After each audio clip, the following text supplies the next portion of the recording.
भारत का एक ऐसा मंदिर जहां देवी को साल में 3 बार मासिक धर्म यानी कि पीरियड्स आते हैं और इस दौरान आसपास की नदियों और तालाबों का पानी लाल हो जाता है। ये मंदिर भारत के बाकी देवी मंदिरों से अलग है क्योंकि यहाँ देवी की कोई मूर्ति नहीं है बल्कि उनकी योनि की पूजा की जाती है। इस मंदिर को वशीकरण, काला जादू और तंत्र मंत्र करने वाले तांत्रिकों का गढ़ माना जाता है। यहाँ हर दिन मंदिर के कपाट खुलने से पहले एक पशु की बलि दी जाती है और पहले यहाँ मानव बलि भी दी जाती थी। ऐसा माना जाता है कि आज भी यहाँ गुप्त रूप से मानव बलि दी जाती है क्योंकि 2019 में मंदिर परिसर में एक वृद्ध महिला का कटा हुआ सिर मिला था। तो क्या आज भी यहाँ मानव बलि दी जाती है? आइए जानते हैं तंत्र मंत्र और रहस्यों से भरे कामाख्या देवी मंदिर की सच्चाई।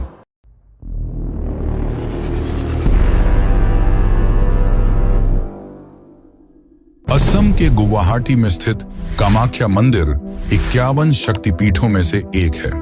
यहाँ माता सती का योनि और गर्भभाग गिरा था। यही कारण है कि यह मंदिर 51 शक्तिपीठों में सबसे महत्वपूर्ण माना जाता है क्योंकि योनि को जीवन के सृजन और संचार का सबसे बड़ा प्रतीक माना जाता है। यहाँ माता की मूर्ति की जगह माता की योनि रूप में पूजा की जाती है और माना जाता है कि यहाँ साल में 3 दिन यानी कि अंबुबाची मेले के दौरान माता को मासिक धर्म आता है और इस दौरान ब्रह्मपुत्र नदी का पानी खून की तरह लाल हो जाता है।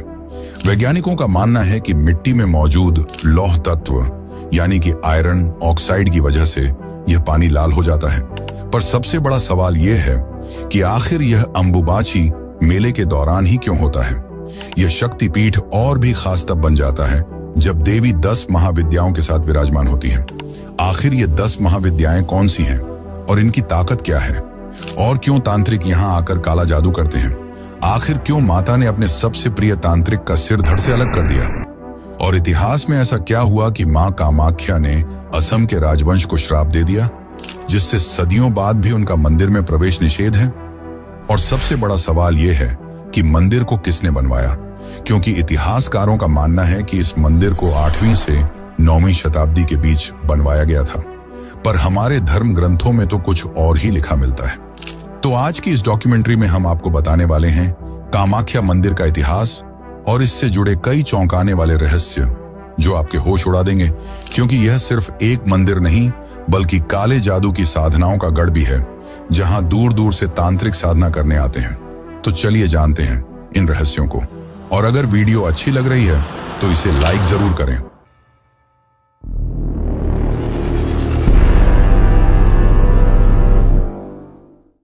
इस मंदिर का जिक्र कालिका पुराण और तांत्रिकों की प्राचीन ग्रंथ योगिनी तंत्र में भी मिलता है। कालिका पुराण के अनुसार माता सती ने अपने पिता के विरोध के बावजूद भगवान शिव से विवाह किया था। इस विवाह से उनके पिता दक्ष अत्यंत क्रोधित हो गए और उन्होंने अपनी पुत्री के इस विवाह को अस्वीकार कर दिया। कुछ समय बाद दक्ष ने एक भव्य यज्ञ का आयोजन किया जिसमें सभी देवी देवताओं, यक्षों, ऋषियों और शक्तिशाली राजाओं को आमंत्रित किया गया, लेकिन उन्होंने शिव को निमंत्रण नहीं भेजा। जब माता सती को इस बात का पता चला तो वे अत्यंत क्रोधित हो गईं और शिव के मना करने के बावजूद अपने पिता के यज्ञ स्थल पर जा पहुंची। वहां जाकर उन्होंने अपने पिता से कहा, आपने सभी देवी देवताओं को बुलाया पर शिव जो स्वयं सृष्टि के पालनहार हैं उन्हें निमंत्रण नहीं दिया। इस पर दक्ष ने अपने अहंकार में शिव का अपमान करते हुए कहा, वह भिक्षुक जो श्मशान में रहता है उसकी क्या योग्यता है कि मैं उसे अपने यज्ञ में बुलाऊं। इस अपमान को माता सती सहन नहीं कर पाई। उनका हृदय व्यथित हो गया और उन्होंने शिव के प्रति अपनी निष्ठा दर्शाते हुए उसी यज्ञ की अग्नि में स्वयं को समर्पित कर दिया। जब शिव को इस घटना का पता चला तो वे क्रोध से भर गए और उन्होंने दक्ष का वध करने के लिए वीरभद्र को उत्पन्न किया। वीरभद्र ने एक ही झटके में दक्ष का सिर उसके धड़ से अलग कर दिया। फिर शिव सती के विरह में उनके मृत शरीर को लेकर पूरे ब्रह्मांड में भटकने लगे। तब भगवान विष्णु ने अपने सुदर्शन चक्र से माता सती के शरीर के टुकड़े कर दिए और जहां जहां ये टुकड़े गिरे वहां शक्तिपीठों की स्थापना हुई। कामाख्या देवी मंदिर में माता सती का योनि गिरा था, जिसके कारण यह शक्तिपीठ अन्य सभी शक्तिपीठों से अलग और विशेष माना जाता है। इन घटनाओं के बाद भगवान शिव अपनी समाधि में लीन हो गए। तभी तारकासुर नामक एक असुर ने ब्रह्मा जी की कठोर तपस्या कर अपार शक्ति प्राप्त कर ली और तीनों लोकों पर अपना अधिकार जमा लिया। इससे सभी देवता अत्यंत परेशान हो गए और ब्रह्मा जी के पास पहुंचे। तब ब्रह्मा जी ने कहा, तारकासुर का वध केवल शिव के पुत्र द्वारा ही किया जा सकता है। लेकिन महादेव तो उमानंद पर्वत पर गहरी ध्यान अवस्था में लीन थे। उनके ध्यान को भंग करने का कार्य कामदेव को सौंपा गया। इसके बाद कामदेव ने शिव जी पर पुष्प बाण चलाया, जिससे उनकी समाधि टूट गई। परंतु शिव जी इस कृत्य से अत्यंत क्रोधित हो गए और अपनी तीसरी आंख खोलकर कामदेव को तुरंत भस्म कर दिया। तब कामदेव की पत्नी रति और अन्य देवी देवताओं ने शिव जी से प्रार्थना की कि वे कामदेव को पुनः जीवन दान दें।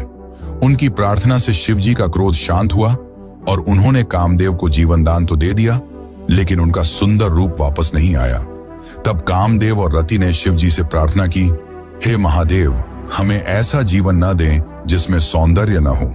शिव जी ने उनकी प्रार्थना स्वीकार कर ली, लेकिन उन्होंने एक शर्त रखी, तुम्हें नीलांचल पर्वत पर माता सती के जनन अंग पर एक भव्य मंदिर का निर्माण कराना होगा। इसके पश्चात नीलांचल पर्वत पर कामाख्या मंदिर के निर्माण की प्रक्रिया आरंभ हुई।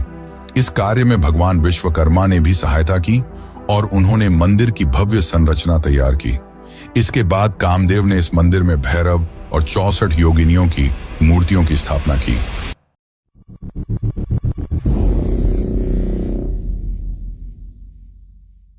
वैसे दोस्तों, एक और कथा है जो काफी प्रसिद्ध है। एक समय की बात है जब कामाख्या मंदिर पर असुर राजा नरकासुर का राज था। वह मां कामाख्या का बहुत बड़ा भक्त था, पर समय के साथ उसकी शक्तियां बढ़ने लगी और वह काफी ताकतवर हो गया, जिसके पश्चात उसने मां कामाख्या के समक्ष विवाह का प्रस्ताव रख दिया। माता ने मना नहीं किया, बल्कि एक शर्त रखी। माता ने कहा, अगर तुम मुझसे विवाह करना चाहते हो तो एक ही रात में नीलांचल पर्वत की चोटी तक एक सीढ़ी का निर्माण करना होगा। याद रहे, जैसे ही मुर्गा सुबह बांग देगा, तुम्हारा काम पूरा हो जाना चाहिए। नरकासुर ने यह चुनौती स्वीकार कर ली और अपनी विशाल सेना के साथ सीढ़ी बनाना शुरू कर दिया। वह काम पूरा करने के बहुत करीब था, लेकिन मां को आभास हो गया कि वह अपना लक्ष्य पूरा करने वाला है। इसीलिए उन्होंने अपनी शक्ति से मुर्गे को जल्दी बांग देने के लिए प्रेरित किया। मुर्गे की आवाज सुनकर नरकासुर को लगा कि वह असफल हो गया और वह अधूरी सीढ़ी छोड़कर अपने महल वापस लौट आया। परंतु जब बाद में नरकासुर को इस बात का पता चला कि माता ने उसके साथ छल किया है, तो उसने माता की भक्ति का मार्ग बंद करने की ठान ली और इस सीढ़ी को अधूरा ही छोड़ दिया।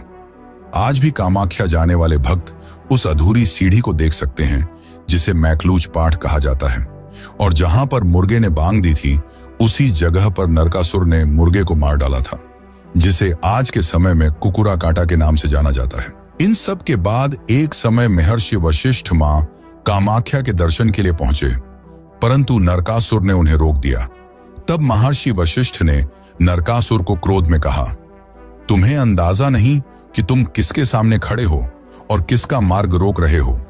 परंतु नरकासुर ने भी निश्चय कर लिया था कि वह माता के सारे भक्ति मार्ग बंद कर देगा, जिस कारण उसने महर्षि वशिष्ठ को भी जाने से मना कर दिया। महर्षि काफी क्रोधित हो उठे और नरकासुर को श्राप दिया, तुम्हारा वध भगवान विष्णु के अवतार द्वारा किया जाएगा और मां कामाख्या हमेशा के लिए इस क्षेत्र को छोड़कर चली जाएंगी। इसके बाद जब नरकासुर ने माता के मंदिर में देखा, तो मां कामाख्या का योनि पीठ गायब हो चुका था। कुछ समय बाद नरकासुर का वध भगवान श्री कृष्ण द्वारा किया गया, जिसके पश्चात असम के लोगों ने मां कामाख्या को वापस बुलाने के लिए महर्षि वशिष्ठ को फिर से बुलाया। महर्षि वशिष्ठ ने कहा कि अब मां की कृपा प्राप्त करने के लिए यहाँ केवल वामाचार पद्धति अपनाई जाएगी। इसी कारण आज भी कामाख्या मंदिर में वामाचार पद्धति और बलि प्रथा का प्रचलन है और हर दिन मंदिर के कपाट खुलने से पहले एक पशु की बलि दी जाती है। वैसे दोस्तों, अब तक जो हमने जाना वह सारी पौराणिक कथाएं थीं जो हमारे धर्म ग्रंथों में मिलती हैं, परंतु इतिहासकारों के अनुसार यह मंदिर 8वीं से 9वीं शताब्दी के बीच बनाया गया है। तो चलिए अब जानते हैं इसके निर्माण और विध्वंस की कहानी कि कैसे मुगलों ने इसे पूरी तरह तबाह कर दिया था। लेकिन उससे पहले वीडियो को लाइक करके चैनल को सब्सक्राइब कर लें, क्योंकि इससे हमारी काफी मदद हो जाती है। तो अब चलिए बिना समय गंवाए जानते हैं इस मंदिर का असली इतिहास।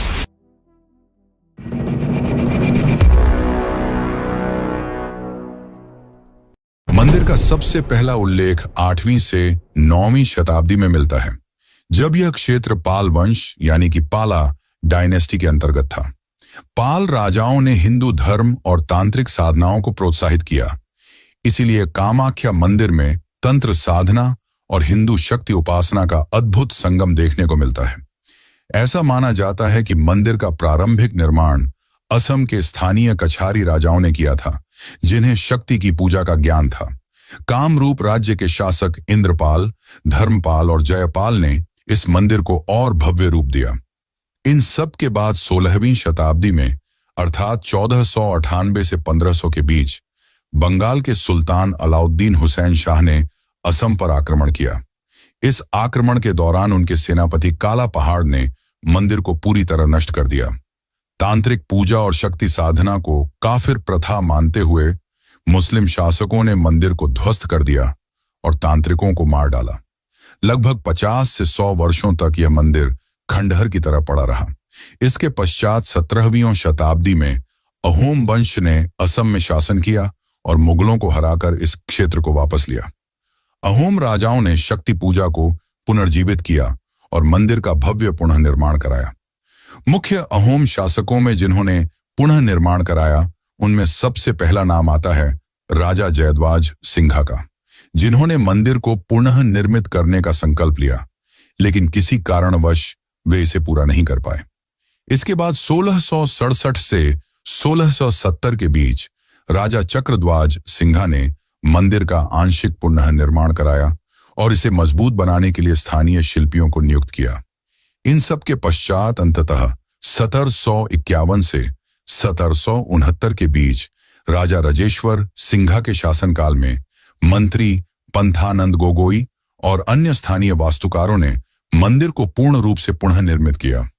इस बार मंदिर को बंगाल, अहोम और द्रविड़ स्थापत्य कला के मिश्रण से तैयार किया गया।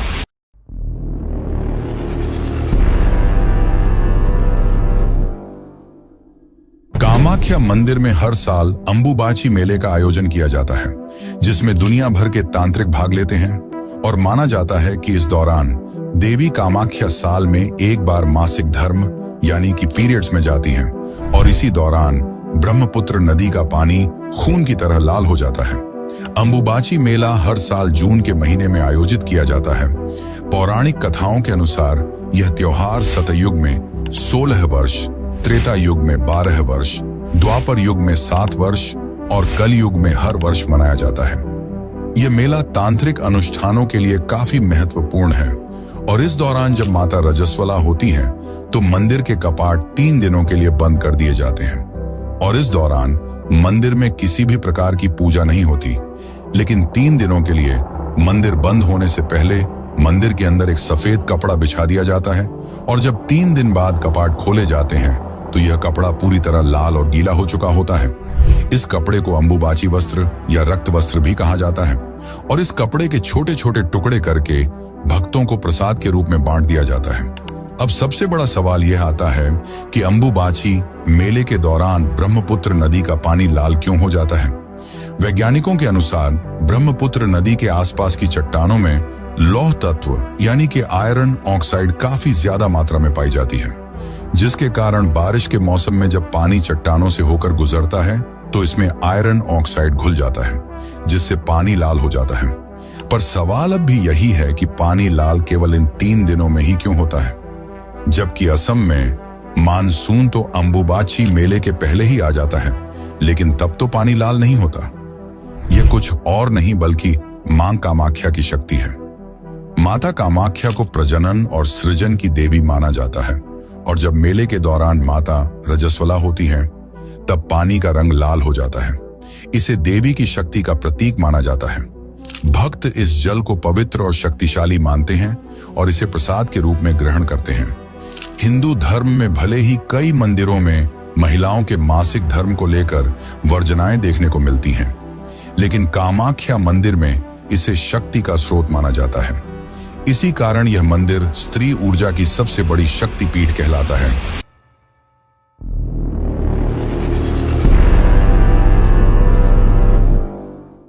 कामाख्या मंदिर न केवल एक धार्मिक स्थल है, बल्कि इसे भारत की तांत्रिक राजधानी भी कहा जाता है, जहां तंत्र साधना की सैकड़ों वर्षों पुरानी परंपरा आज भी जीवित है। यह मंदिर तंत्र मार्ग की 10 महाविद्याओं की सिद्ध भूमि है। वे 10 महाविद्याएं हैं: काली, तारा, भुवनेश्वरी, छिन्नमस्ता, त्रिपुरा, भैरवी, धूमावती, बगलामुखी, मातंगी और कमला। यहाँ तांत्रिक, साधु, अघोरी और सिद्ध योगी अपनी गुप्त सिद्धियां प्राप्त करने के लिए आते हैं, और यह मंदिर काली एवं शक्ति की उपासना का सबसे बड़ा केंद्र माना जाता है। यहाँ गुप्तनाथ संप्रदाय, अघोरी परंपरा और वामाचार तांत्रिक साधना की प्राचीन परंपरा चली आ रही है, जिस कारण कामाख्या मंदिर को तांत्रिकों की काशी भी कहा जाता है।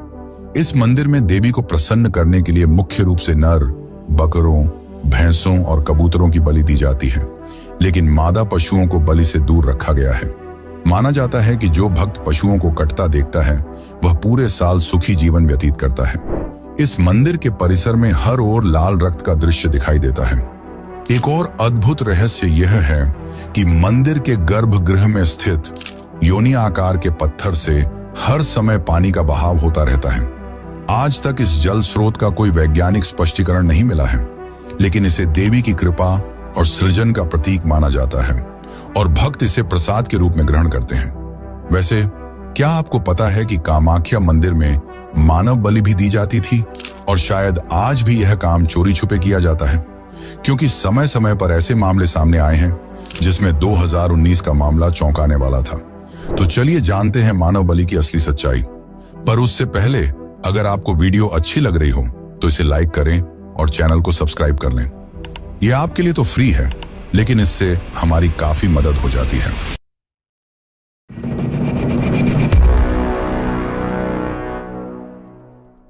कामाख्या मंदिर का इतिहास रहस्यों से भरा हुआ है, और उनमें सबसे विवादास्पद विषय है बलि प्रथा। तो क्या सच में इस मंदिर में मानव बलि दी जाती थी? ऐतिहासिक और पौराणिक स्रोतों के अनुसार प्राचीन भारत में कई मंदिरों में बलि प्रथा का पालन किया जाता था, और कामाख्या मंदिर भी इससे अछूता नहीं था। कालिका पुराण और योगिनी तंत्र जैसे ग्रंथों में उल्लेख है कि शक्ति साधना के लिए इंसानों की बलि दी जाती थी। मान्यता थी कि देवी को प्रसन्न करने के लिए सबसे बड़ा बलिदान मानव बलि होता है, जिससे साधकों को अपार शक्ति और सिद्धियां प्राप्त होती थी। यह भी कहा जाता है कि बलि देने के लिए खास कुलाचार तांत्रिकों को चुना जाता था, जो गुप्त अनुष्ठान करके इसे संपन्न कराते थे। असम के अहोम राजाओं के शासनकाल यानी कि 13वीं से 18वीं शताब्दी में भी कुछ शासकों द्वारा मानव बलि की परंपरा का पालन करने का जिक्र मिलता है। 1832 में ब्रिटिश अधिकारी जॉन बटलर ने अपनी रिपोर्ट में लिखा कि उन्होंने असम में कुछ मंदिरों में मानव बलि की परंपरा देखी थी, जिसमें कामाख्या मंदिर भी शामिल था। कुछ मान्यताओं के अनुसार यह प्रथा 19वीं शताब्दी के अंत तक धीरे धीरे खत्म हो गई। लेकिन क्या यह सच में बंद हो गई है? क्योंकि 16 जून 2019 को कामाख्या मंदिर परिसर में जॉय दुर्गा मंदिर की सीढ़ियों पर एक 66 वर्षीय महिला का सिर कटा शव एक कंबल से ढका हुआ पाया गया था। यह घटना आधी रात को भूतनाथ मंदिर में पूजा के बाद शुरू हुई, जहां से सभी लोग पहले कामाख्या मंदिर गए और फिर बगुला मंदिर के पास श्मशान घाट पहुंचे। पीड़िता को बाद में जॉय दुर्गा मंदिर ले जाया गया, जहां पूजा के दौरान शराब और मांस का सेवन किया गया। पीड़िता को इस बात का अंदाजा नहीं था कि यह पूजा उसकी बलि के लिए की जा रही है।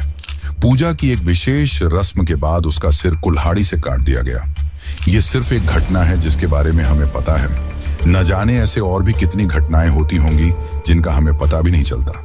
वैसे क्या आपको पता है कि एक समय माता ने स्वयं अपने सबसे प्रिय तांत्रिक का सिर धड़ से अलग कर दिया और एक पूरे वंश को ऐसा श्राप दे दिया कि आज भी वे कामाख्या मंदिर जाने से डरते हैं? तो चलिए जानते हैं इसके बारे में।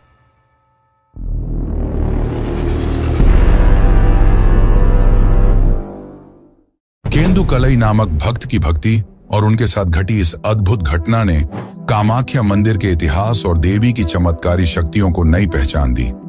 केंदुकलई देवी के परम भक्त थे।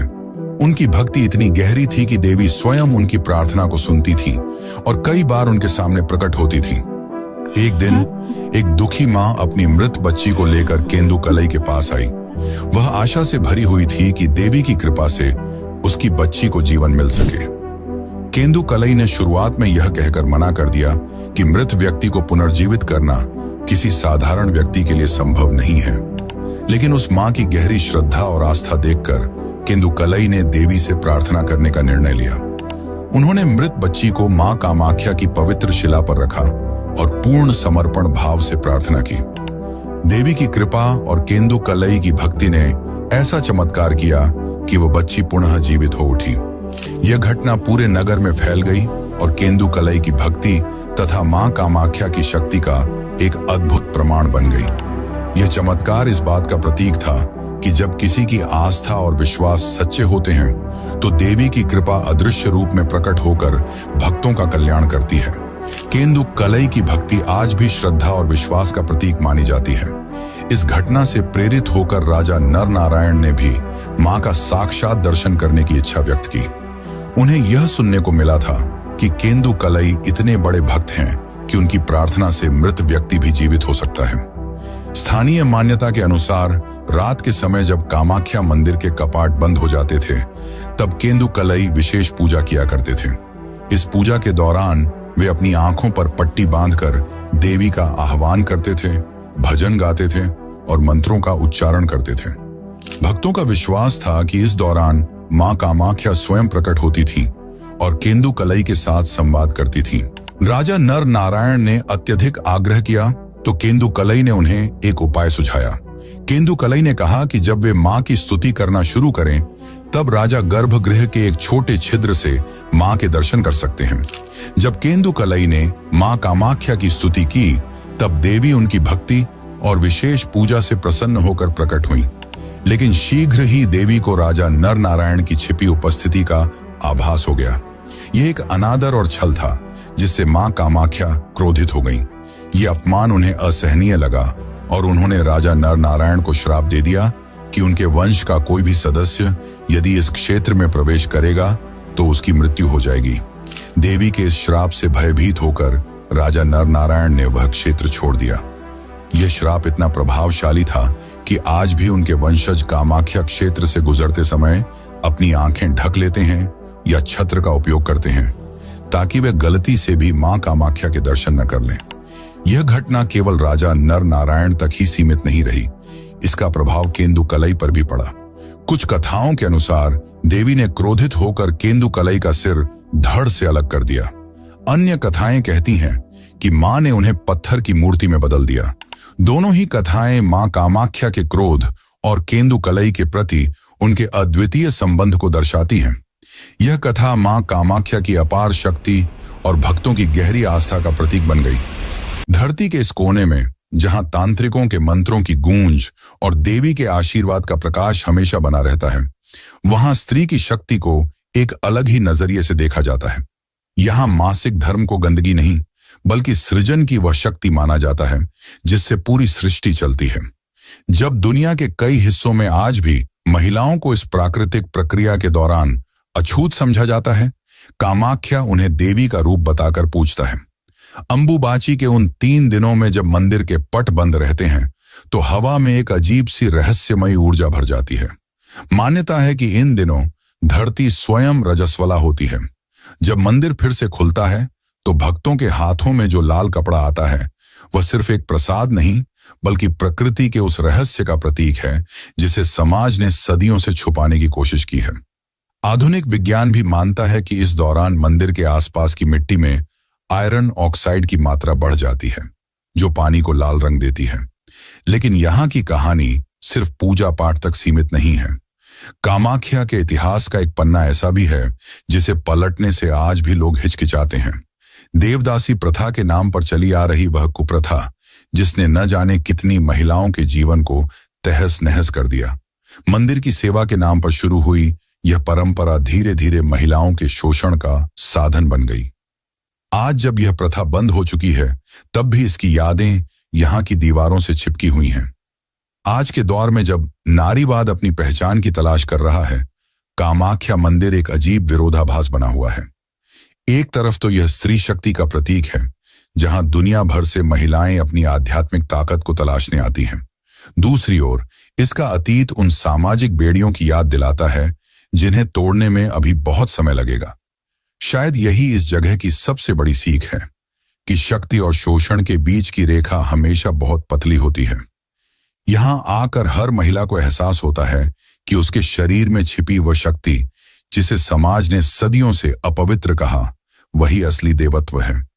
जब वह लाल कपड़े को प्रसाद के रूप में लेती है, तो वह सिर्फ एक धार्मिक अनुष्ठान नहीं, बल्कि अपने अस्तित्व का उत्सव मनाती है। कामाख्या की यही सच्चाई इसे दुनिया भर में इतना खास बनाती है। जहां एक ओर तांत्रिक अपनी सिद्धियां पाने की कोशिश करते हैं, वहीं आज की नारी अपनी पहचान की तलाश में यहां आती है।